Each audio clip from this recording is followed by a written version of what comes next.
So in the last video we have talked about the plant tissue, and in the plant tissue I have told you about the meristematic tissue. So see, plant tissues, right? These plant tissues are basically grouped into two groups. Do you remember?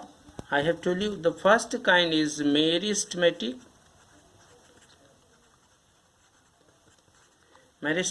tissue, and the second one is permanent tissue, right? In the meristematic tissue, I have told you they are further classified for the sake of study as apical meristem. The second one is lateral meristem, and the third one is intercalary. Right? I have told you these meristematic tissues, they are made up of cells which repeatedly divide. That means they exist for a very short time and they help in multiply the number of cells. As the number of cells increase, the total content of cell or the volume of cell increases, just resulting in the development of the plant. This process is called growth. Growth is just multiplication of number of cells. So apical meristem, I have already told you, they are present at the apex. What is apex? Apex is, the upper apex is shoot tip, and the lower apex is root tip. So they are present. The shoot tip, they cause apical growth, upward growth, and root tip causes downward growth towards the center of gravity. Then comes lateral meristem. Lateral meristem causes increase in the diameter of the stem or branch, right? So as this growth is parallel to the ground or lateral in direction, so we have named this depending on the kind of growth it causes, and it is lateral meristem. It results in the thickness of the plant body, that is stem. The intercalary meristem is present in between the nodes. Nodes, if you remember, I have told you that in sugar cane, I am taking the example of sugar cane or bamboo, also similar. They have these partitions, and at this partition little raised, and this place in the stem of sugar cane, these places are called the nodes. This is node, right? And this one also is node. And the place in between two consecutive nodes, this place that I am shading, so this place is called internode. Inter meaning in between, internode, right? And this intercalary meristem is present at this place, and it causes the growth of or enlargement in between the nodes.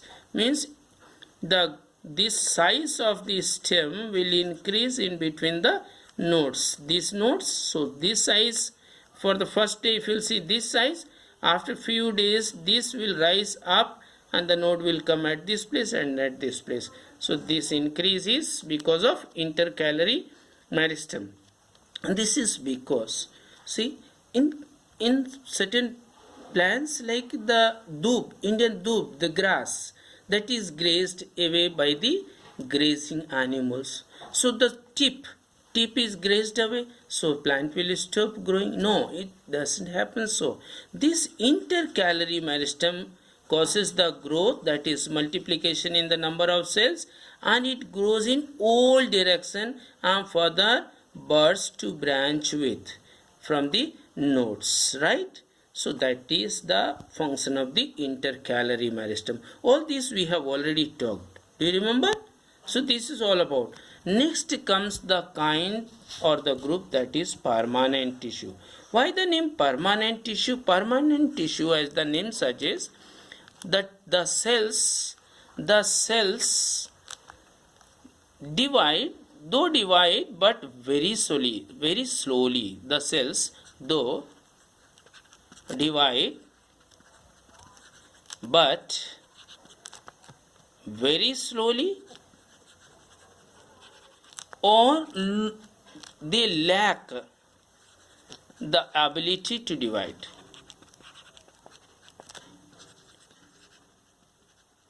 They lack the ability to divide, means they do not divide. You can understand, or you can consider the fact that they do not divide. That's why they have a permanent shape, structure and location. So that's why they are called as permanent. These permanent tissues.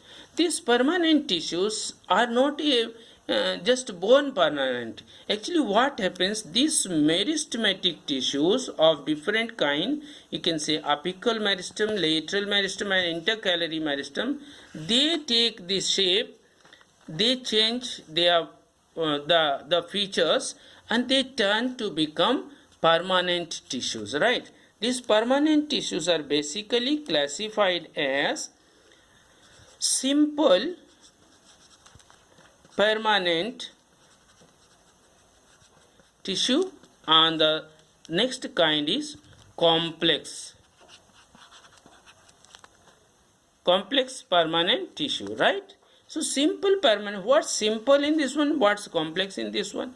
Simple permanent tissue, it is either made up of all living cells or all dead cells. Right? That means only one kind of cells. That's why it's simple. Whereas complex permanent tissue made up of what? Living as well as dead cells. So what's complex in this? In complex permanent tissue is a structure that is formed by combination of living cells as well as dead cells. This is the complexity. So if you are asked the basic difference between simple permanent tissue and complex permanent tissue, the difference is simple permanent tissue is either made up of all living cells, all cells that make this simple permanent tissue, they are living, or all the cells are dead cells. Right? So you should not confuse. A tissue may be a living structure or may be a non-living structure, or it also will be a complex structure, that is combination of living as well as dead cells. Right? So you should not confuse at this place that tissue being the part of the plant body, how can it be made up of dead cells? You should not confuse. They may be made up of dead cells, they may be made up of living cells, or they may be made up of living and dead cells in combined state. So if combined state, that is called complex permanent tissue. If made up of one kind, that is either living or dead, they are simple permanent. Right? The simple permanent tissues are further classified as parenchyma, collenchyma and sclerenchyma. Parenchyma, then collenchyma,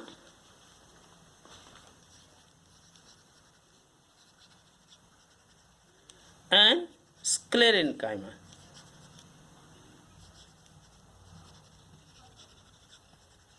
Right? So simple permanent. Here you see parenchyma and collenchyma. These are living tissues. Living tissues means the tissues made up of living cells, whereas sclerenchyma is made up of dead. All the cells that make sclerenchyma, they are made up of dead cells. Dead cells means they don't have the cytoplasm, they don't have the cell organelles, only most of them have the cell walls, that too thick cell walls, some depositions at the corners, they give mechanical support or protection, they have different functions that we'll discuss later on. Right?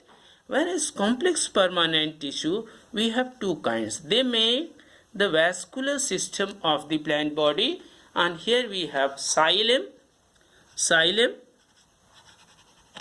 and phloem.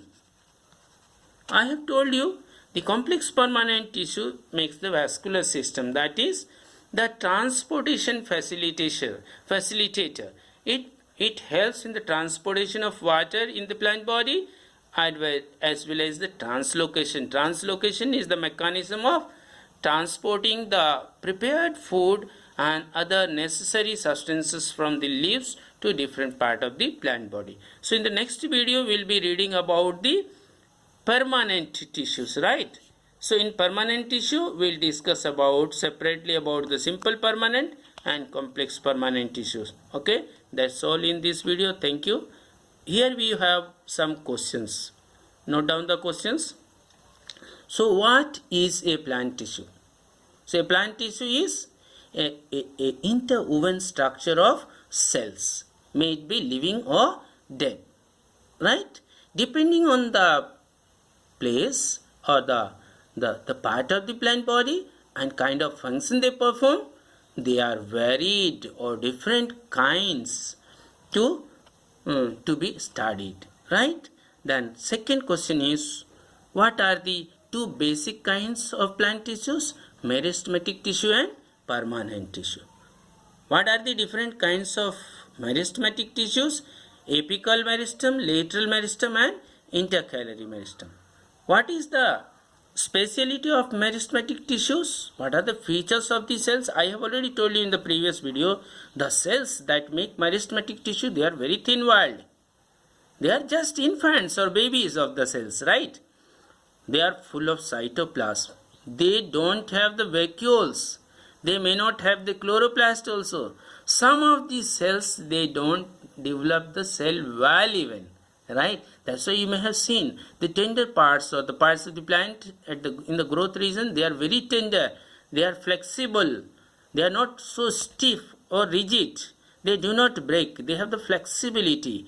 Or that the reason behind is that they do not have the cell wall even at that level, right? Depending on their location and kind of growth they cause, we have apical meristem, lateral meristem and so you have to differentiate between apical, lateral and intercalary meristem. The next question is, what is a permanent tissue? The permanent tissue is that developed stage of meristematic tissue which loses the ability of further dividing, right? They can't divide, or if dividing means very slowly, means at the negligible rate, right? So permanent tissues are further, for the sake of studies, classified as simple permanent and complex permanent tissue. So here again you have one question. What is the difference between simple permanent tissue and complex permanent tissue? The difference is simple permanent tissue is made up of only one kind of cells. The cells may be either dead, all the cells may be either dead, or all the cells may be living, right? Whereas in complex permanent tissue, the cells are that make complex permanent tissue, they are combined form of living as well as dead cells together. That is the complexity, right? So further, if I ask what are the different kinds of simple permanent tissue, your answer will be parenchyma, collenchyma, sclerenchyma. In the next video, we will be reading about the function and their location and the cells in this, the kind of cells that make this, right? The parenchyma, collenchyma and sclerenchyma. Whereas in complex, we will be reading about xylem and phloem. That's all for this. Thank you.